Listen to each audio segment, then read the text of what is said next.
Hey everyone, it is Thursday, July 13th. You're listening to the Mo News podcast. I'm Moshe Wanunu. And I am Jill Wagner. This is the place where we bring you just the facts. And we read all the news and read between the lines so you don't have to. Jill, right now I have one more day here left in LA. And where I'm staying in this area called Culver City, there's an Erewhon market. Erewhon, famous for their $20-something smoothie. I passed by there. I haven't gotten one yet, but there's a part of me that just wants to get it to see if it's deserving of the hype. What's in it for $20? So, Jill, they have a few different combinations. They've been made famous by Hailey Bieber, by Bella Hadid. I guess there's a strawberry glaze smoothie that is much the hype. Then there's another one, what's called the Bella Hadid Kinsicle. Either way, those who know. It's gotten like a lot of attention on TikTok, etc. I'll let you know if I decide to splurge and see what it's all about. But at that rate, that is like almost $1 per sip. And I don't know if I'm ready to invest in that sort of thing.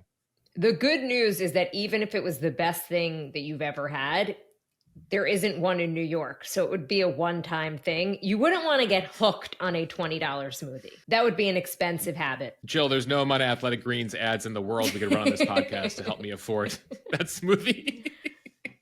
All right, if you try it, though, we expect a full report tomorrow. For now, though, let's get to some news. The pandemic is over. Kids are back in school, but a new report finds that students are still struggling and will need about 4 months of extra school to fill in the gap. A story that's been getting a ton of traction in the Mo News community. Now the Pentagon trying to increase pressure on one senator whose hold on military nominations is creating a lot of headaches in the military community. Some new numbers show that inflation may finally be slowing down. Another state banning abortions after just 6 weeks. Record high heat is creating the need for a new job, chief heat officer. Speaking of which, more than a dozen people had to be hospitalized after an Ed Sheeran concert in Pittsburgh because of the heat. And the Emmy nominations are out, leading the pack: Succession, The Last of Us, The White Lotus, and Ted Lasso. And Moshe, one of my favorite parts of this, the snubs. Jill, it's one of those years where I'm actually hearing from people they're excited for the Emmys because of the popularity of some of these shows. Ted Lasso, White Lotus, Succession. And it should be a pretty good competition because in some of these categories, multiple actors from the same show are going against each other. Should be interesting. And Moshe is on this day in history. Jill, the history behind the Hollywood sign, the iconic Hollywood sign, and how it almost went away, and a big date in Legally Blonde history. What, like it's hard? Stay tuned for a bunch of Legally Blonde quotes at the end of this podcast. Clearly, the movie resonated with me. Okay, I just want to mention that before the podcast, you're like, have you ever seen I don't need Legally backups. Blonde? I'm going to Harvard. Yes. All right, let's start with some troubling new numbers about the state of America's youngest students post-pandemic. So schools are back open, classes are in person, billions of dollars have already been spent trying to make up for pandemic-related learning losses. And yet, a new national study finds that students are not making much progress. And in fact, researchers say they could be backsliding. So Northwest Evaluation Association, NWEA, released a new report. They analyzed the results of student assessment tests taken in the spring by more than 3 million public school students in 3rd through 8th grade. Students in most grades showed slower than average growth in math and reading compared to kids before the pandemic. Most troubling, it means that these learning gaps created during the pandemic may not be closing, and if anything, may be getting bigger. Some of the findings: in nearly all grades, the achievement gains during the 2022-23 school year fell short of pre-pandemic levels. The report finds that the average student will need the equivalent of 4.1 additional months of schooling to catch up in reading and 4.5 months in math. And researchers say Black and Hispanic students would require around a month more than that to return to pre-pandemic levels, although those levels were influenced by educational inequities that have expanded over the last 3 years.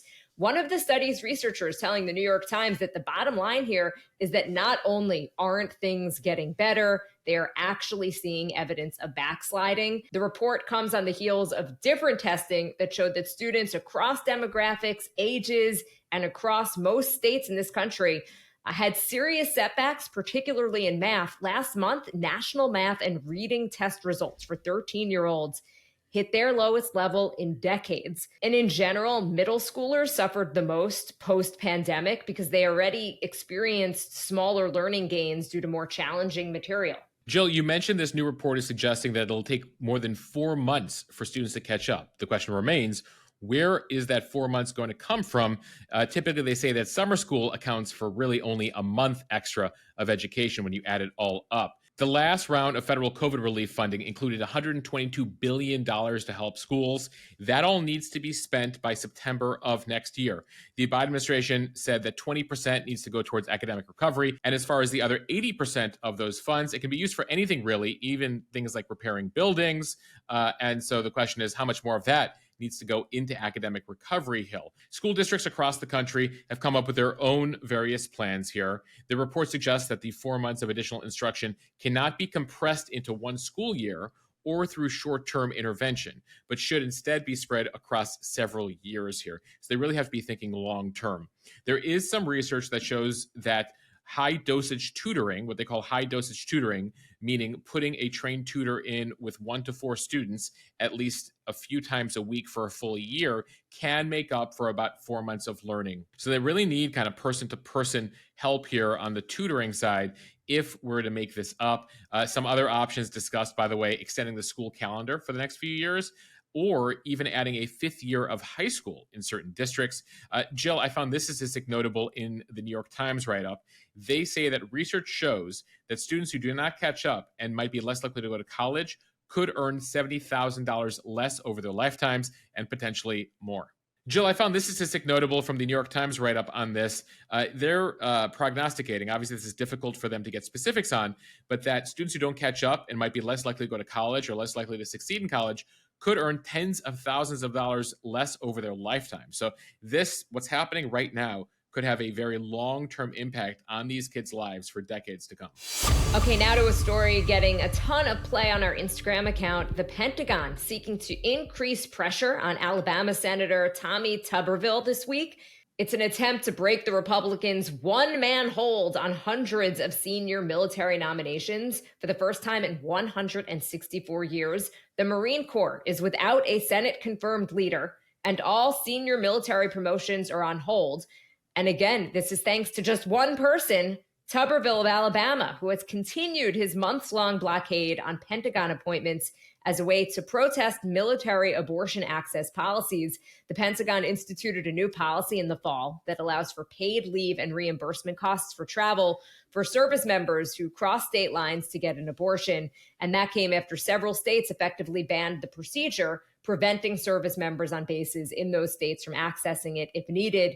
He believes this is a violation of the Hyde Amendment, a law which prohibits federal funds from paying for abortions. The Senate hasn't passed any military promotions or nominations since February because of Tuberville, who has refused to allow them to go forward via unanimous consent. In other words, the Senate batches these nominations and then typically approves them en masse. And it's a game of chicken at this point because Tuberville says that he's only going to lift the block if the policy is formalized into law or just dropped. And the Senate doesn't want to go through with approving nominations individually, which they say could take months. The Department of Defense says that Tuberville blocking roughly 250 promotions. They think that number could reach 650 general and flag officers by the end of the year. The now former Marine Commandant General David Berger, he had his relinquishment of command ceremony that ended his 4-year term without formally handing the position over to his successor. His successor is General Eric Smith. He can only take over as acting commandant. And this isn't a minor role. This is a person who oversees the Marine Corps as its highest ranking officer, a 4-star general, and a member of the Joint Chiefs of Staff. In response, Defense Secretary Lloyd Austin saying a smooth and timely transition is central to the full strength of the most powerful fighting force in history. A Defense Department spokesperson telling reporters that this hold is leaving a huge impact across the force. Some officers are being asked to delay their retirement, to assume higher duties without higher pay, or to force their families into logistical nightmares as they remain in relocation limbo. And Jill, soon enough, it won't just be the Marine Corps. Several other members of the Joint Chiefs are all set to be leaving in the coming months. So you could face a scenario here where of the 8-member Joint Chiefs of Staff, 4 of them, including the Army, by the way, in addition to the Marines, could be without a permanent head. Jill, a top Army officer earlier this week pressured senators on both sides of the aisle to help break the blockade here, arguing that it's negatively impacting national security. Now, they were trying to work behind the scenes for months with Tuberville, with other Republicans. They don't feel like that's working, so they've taken the campaign public this week. General Andrew Rowling said that Tuberville's actions are reprehensible, irresponsible, and dangerous. Tuberville standing by, saying he does not think this hurts readiness based on what he's hearing from people. That said, some of his Republican colleagues are skeptical of the move. Senate Minority Leader Mitch McConnell says he doesn't think Tuberville's strategy is the best way to go about affecting change here, even if they agree and they're both pro-life and they both don't like this policy. He, again, is stating, and other Senate Republican leaders, that I'm not sure the Tuberville strategy here is the best way to go. And yet, McConnell has not taken Tommy in a corner and been like, dude, cut it off. So far, 6 months in, this stands. One note we should make here is that Senator Schumer actually has the ability to kill all of this, to end all of this, because Democrats are in the majority. They could vote to end the idea of the hold, which is this long-standing Senate tradition that gives individual senators the ability to block things if they have an issue. Why won't the Democrats do that? Because they want to use holds in the future, too. They have used them in the past. Incidentally, recently, Democratic Senator Tammy Duckworth of Illinois, during the Trump era, put 1,000 Pentagon nominations on hold over an issue she had. Now, her hold only lasted for 12 days. We're going on 6 months here with the Tuberville hold.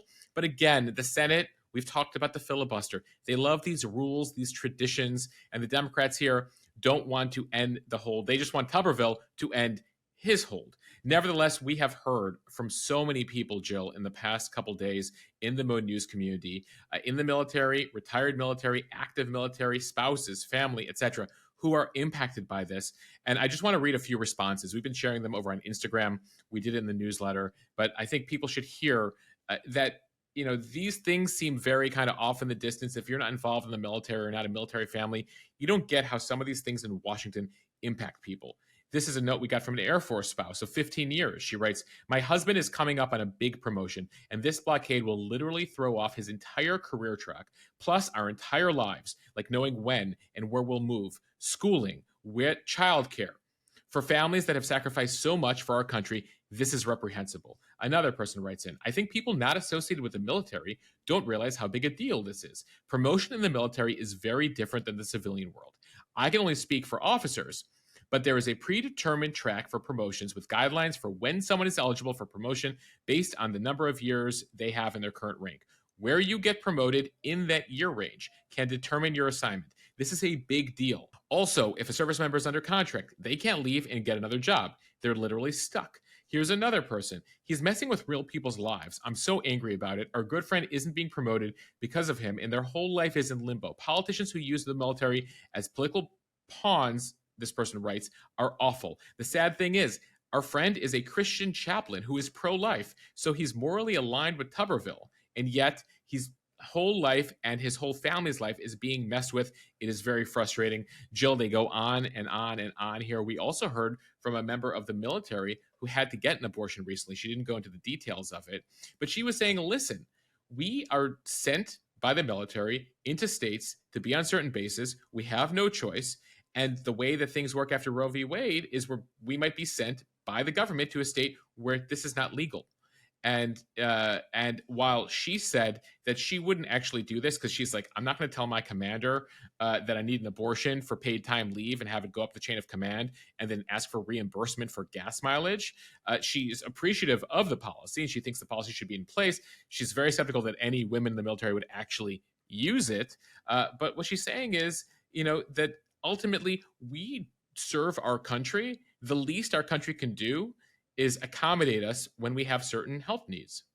Right. And we heard from other women in the military who basically said the same thing, that they can't imagine anyone actually using this policy or utilizing it, because it would basically mean that they'd have to tell their boss, so to speak, that they were having an abortion. It would have to go up the chain of command. But just one quick note, something that struck me as I was reading through many of the comments that we received from members of the military. Normally, when we get comments from members of the community, there's varying opinions and they come out on different sides of an issue. I think for the most part here, with the exception of maybe one message, everyone felt really strongly that this just was not the right thing for Tuberville to be doing. Yeah, we wanted to make a point here in saying we only want to hear from you if you're in the military community. We did get a note from one spouse who said, listen, I'm pro-life. I agree with what Tuberville is doing here, but I should note that my husband is not impacted by this, doesn't currently have a promotion, but believes that everything should be done to save the life of the unborn here. At the same time, Jill, regardless of how you feel about this, whether you feel that you're pro-life, you're pro-choice, you're military, you're non-military, I think what has been reinforced by these messages is, like, if you have an issue with that, if you have an issue with the leadership, then figure out another way that doesn't impact thousands of lives across the country. These people are moved about the country. They serve our country. They're not paid much. They have a housing crisis. Inflation has hit them really hard. Literally at a moment's notice, they go out and serve our country and put their lives on the line. And they're like, why do you have to mess with us? And by the way, our veterans care is completely messed up too. And so now on top of this, you're doing this to us. And as we noted, there's Tuberville doing the block here. You have the Democrats who could end holds. And then the third alternative is to go one by one with nominations, which could take months, according to them, because as you said, they typically batch them, unanimous consent, all the promotions are in, as opposed to procedurally going one by one by one by one. But they could do that. But the point is, Democrats don't want to do that, because then that proves Tuberville's point that he's like, well, I'm going to keep my hold on, and look, you can do them one by one. I think they want him to end this. We've heard you. It doesn't appear the Pentagon's going to change his policy. His other alternate is like make it law. Well, that's not going to happen because Republicans control the House, so they're not going to institute this policy. And so right now, they're stuck between a rock and a hard place. And I do think, Jill, as we come up on the fall and winter, and you have the Marines without a permanent leader, and then the Army without a permanent leader, and then the Chairman of the Joint Chiefs without a permanent leader, this will ratchet up, and they'll have to come up with something. The Tuberville keeps saying, there's no middle ground for me here. End the policy or make it the law. And that's where we stand. Okay, time now for the speed read. Let's start with some news that affects all of us in terms of what we pay for food and gas and pretty much everything. From CNBC, it seems that inflation is finally getting under control. Inflation measures how quickly prices are changing. Numbers out Wednesday show that inflation slowed sharply in June to its slowest pace in more than 2 years. The CPI, or Consumer Price Index, which measures everything from groceries to concert tickets to gas, increased 3% in June compared to a year earlier. That is a slowdown from May. The biggest price relief came across categories like energy, groceries, and housing. Compare this 3% to where we were last year at this time, when we had inflation at a near record 9.1%. But Moshe, an important point here, this doesn't mean that prices are falling. It just means that they're not going up as quickly as they once were.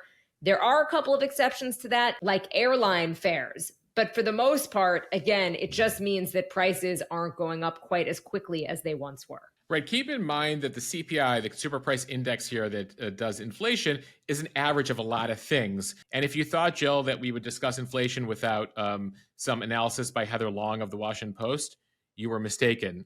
Going through her Twitter feed, she's an economics reporter at the Post. She does a very good job covering this stuff. She was noting airfare down, used cars down, meat prices slightly down, gas prices, as you mentioned, very down. But then on the same side, car maintenance up, car insurance up, rent up 8%, eating out up nearly 8%. And so that's where you take the average of all those things. They have a bunch of different elements that go in, and you find yourself at 3%. Mark Zandi, he's the chief economist over at Moody's. You might often see him on business television. He noted that the report, quote, makes a strong case that inflation is headed back into the bottle. Inflation has been easing for a year now. You can imagine the Fed is starting to slowly pat themselves on the back as they took interest rates from 0 to 5% over the last year. It appears that the interest rate hikes may have worked here in slowing down inflation. The question is, Will they slow things down so quickly that we go into recession? And that's been the concern here, is how can they weave all of this together? So when we look at the price pressures, a lot of them were attributable in those early days to the supply shocks, to the COVID pandemic, to the Russian war in Ukraine and the shock to the system that led to. Gas prices have come down, especially since the beginning of the war in Ukraine. They're down about 27%. Grocery prices down 14%. The price of eggs, Jill, have almost gone back to where they were after they peaked for a while, which I think is excellent news. At the same time, though, the target for inflation is 2%, and we're at 3%. So they're really hoping to get down to 2%. What that means, the Fed's meeting again in the next couple of weeks, and the expectation is, and this is the market, that they will raise interest rates yet one more time. And then the plan is, or the idea is, the assumption is by the market, is that they will pause on interest rate hikes for the rest of the year. And then starting next year, keep your fingers crossed, interest rates start to come down again. And so that's the back half of 2023 and why we need to keep watching these monthly numbers to get a gauge for whether that prediction is going to work out. From NBC News, Iowa Republicans passed a bill to ban most abortions after 6 weeks, the latest state to pass a near total ban in the year after the Supreme Court decision to overturn Roe v. Wade. The measure passed mostly along party lines late Tuesday night, capping a marathon session that Republican Governor Kim Reynolds called for the sole purpose of enacting a ban. She said she would sign that bill on Friday. Now, if it is not blocked by a court, the law would go into effect immediately after she signs it. So this could send abortion clinics in the state, as well as women who have appointments scheduled at them in the next coming days or weeks, scrambling. As it currently stands, abortion remains legal in Iowa until the 20th week of pregnancy. So now Iowa joins about a dozen other states, Jill: Texas, Tennessee, South Carolina, Oklahoma, Ohio, North Dakota, Mississippi, Louisiana, Kentucky, among them, who've either all completely banned or banned at 6 weeks. Critics will say here that 6 weeks is basically a full ban because that's basically 4 weeks after conception, when many women still don't know that they're pregnant. The bill was passed by Republicans who control the legislature there. They argue that 6 weeks is when a fetal pulse can first be heard via ultrasound, which is why they call it a heartbeat ban. The measure does include exceptions for the life of the woman, miscarriages, and fetal abnormalities deemed by a physician incompatible with life. This is set to impact the 2024 race. Further, why? Well, Iowa's the first state that votes. Jill, we actually got that date earlier this week. It's going to be in mid-January, and they're going to have a Republican caucus. And it's a big issue right now among Republicans because there's a whole group of conservative evangelicals that are calling for a federal ban on abortion. That's something that Mike Pence supports, several other candidates support. Right now, Donald Trump has been very reluctant to support it. He knows that abortion politics may play well in the Republican Party, but might not play well in the general election. He's actually said that he believes Republicans didn't do as well because of the Roe v. Wade overturn last year in last year's midterm. So he's trying to navigate this, but rest assured, you're going to be hearing a lot about it, especially as they all campaign across Iowa. Right now, polling in the state as well as nationally finds that a majority of voters support people having a right to abortion at some point in their pregnancy. Right now, polling in the state as well as nationally finds that a majority of voters support people's having a right to abortion. Right now, majority pro-choice, with some limits, but not these 6 week limits if you look at the latest polling. And that's what increases the challenge for Republicans in Iowa, which is how do you continue to assuage the powerful evangelicals of the state while also ensuring that you can navigate those politics in a potential general election against Joe Biden. All right, certainly a sign of the times. This story from Axios: amid record heat in Phoenix and the Southwest, fears are ratcheting up that U.S. cities are just not doing enough to mitigate extreme heat, including appointing chief heat officers.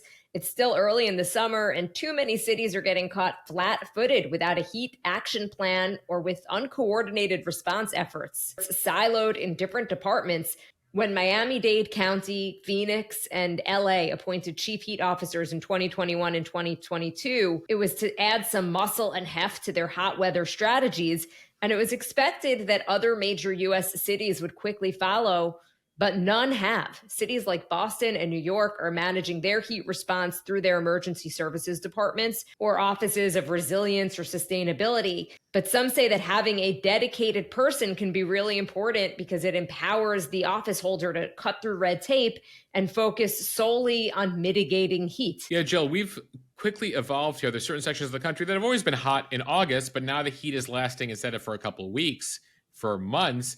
And you're seeing records. I mean, those of you listening in Texas know that you're hitting triple digits week after week after week. This heat dome won't go away. So looking at some examples here, the chief heat officer in Miami, they've been working on lowering the thresholds for heat advisories and warnings. Keep in mind that heat is the biggest killer among all natural disasters in the country. The heat officers also looking at AC units in public housing, increasing tree canopy coverage. Jill, in addition to my Mo.news role, I also consult for companies, including one called Standard Industries recently, that has been developing paint that cools city streets, that literally the paint that you paint on the pavement, on sidewalks and streets, can cool where you're standing by up to 10 degrees. And so they've been working on installing that in places like Arizona and LA. And that makes a huge difference if you're outside and you need to go walk your dog or take your kids outside or et cetera, is, walking on these painted areas. So a lot of what they're working on is resilience, infrastructure, mitigation, what you can do to roofs, streets, et cetera.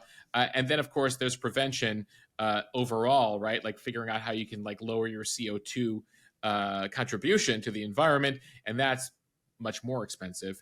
Public transportation, getting people out of cars, bike lanes.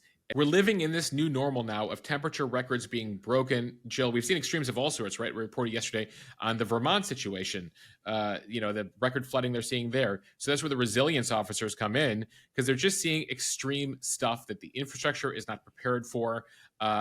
Even at certain temperatures, they build differently in Phoenix than they do in Seattle. But if Seattle is starting to see heat waves like Phoenix, they have to use different materials to deal with things that in Phoenix, where you're accustomed to 110 degree summers, you're used to, but you're not used to in the Northeast. We've seen the Northwest. Sorry, I should correct, the Northwest. But the Northwest, they weren't used to having many air conditioners, and now they live in a reality where they need air conditioning. So these are all things that a city and state officials now need to focus on. Look, even here in New York, we've never had to deal really with wildfire smoke. And that was something that we all experienced this summer. And unfortunately, I think we probably will again because of those Canadian wildfires, which have been made worse because of all of the heat and the drought in that area.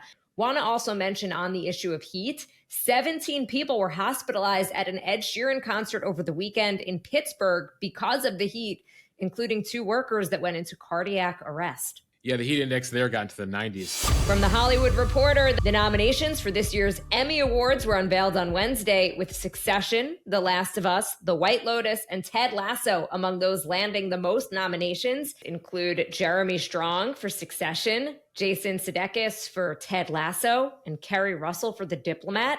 Now, despite being the most watched TV series of 2022, neither Yellowstone nor its spinoff, 1923, got any nominations. In order to be eligible for this year's awards, TV shows had to have aired between June 1st of 2022 and May 31st of 2023. So the Emmys are set to take place on Monday, September 18th in LA. It'll be on Fox. Actually hearing from people in the Mo.news community, Jill, who are like, I actually am really excited for this one because I know all the shows. Some of these categories, by the way, you have multiple actors going against each other. Outstanding lead actor in drama series, you have Brian Cox, Kieran Culkin, and Jeremy Strong, all from Succession, going against each other. You also have Bob Odenkirk in that category. Over in the supporting actor category, you have 1, 2, 3, 4 of the characters from White Lotus, along with 3 from Succession, Greg Egg, Mr. Wamsgams, and Connor Roy going up in that category.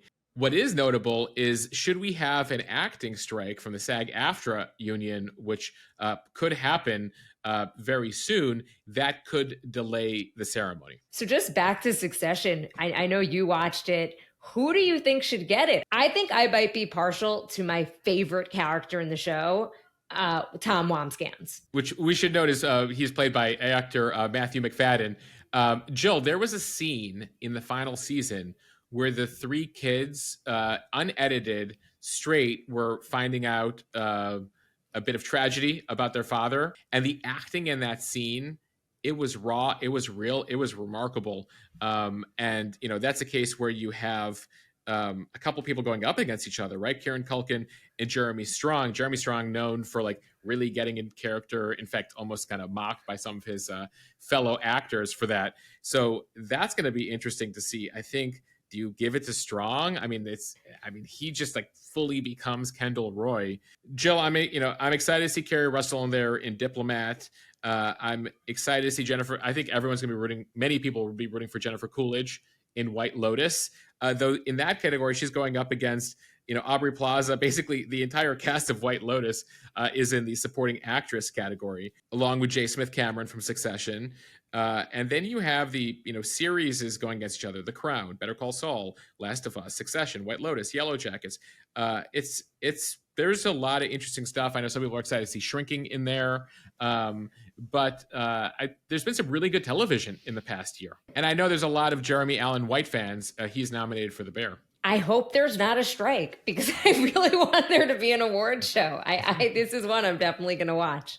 Jill, have you seen the meme of Jeremy Allen White and Gene Wilder from Willy Wonka? No. Oh, yes, where they look exactly alike. Yeah. You might know Jeremy Allen White better for his role on Shameless as Lip Gallagher, but yeah, there's a photo of him that looks just like Gene Wilder, and it's like become this viral meme. All right, now time for On This Day in History on this July 13th. Jill, we're going to stick with the Hollywood theme here for a second. On this day, 100 years ago, July 13th, 1923, California's Hollywood Land sign was formally dedicated in LA. That's actually what the sign read for the first 20 or so years, Hollywood Land. It was actually there to promote a housing development called Hollywood Land. It fell into disrepair in the 1940s. In fact, some people called it an eyesore, but it was revived, and then they agreed to drop the land and just change it to Hollywood to reflect the entire area. By the way, it would fall into disrepair again in the 1970s. And Hugh Hefner of Playboy led the fundraising effort to revive the sign again. It's that iconic sign. But if you're ever looking to ensure that a movie is fairly depicting the 1920s, 30s, or early 40s in LA, it needs to show Hollywood Land, because that's how the sign originally read.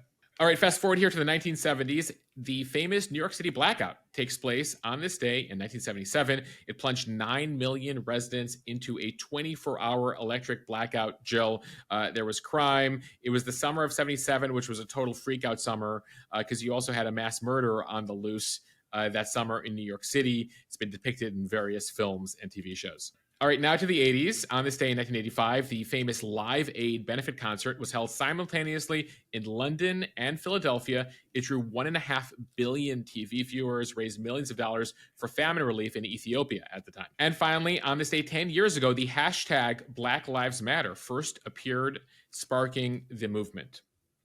Jill, we end here with a bit of music and movie news. On this day 50 years ago, Queen debuted their first ever album on this day in 1973. And as we noted at the top of the pod, on this day 22 years ago, Legally Blonde, starring Reese Witherspoon, opened in theaters on this day in 2001.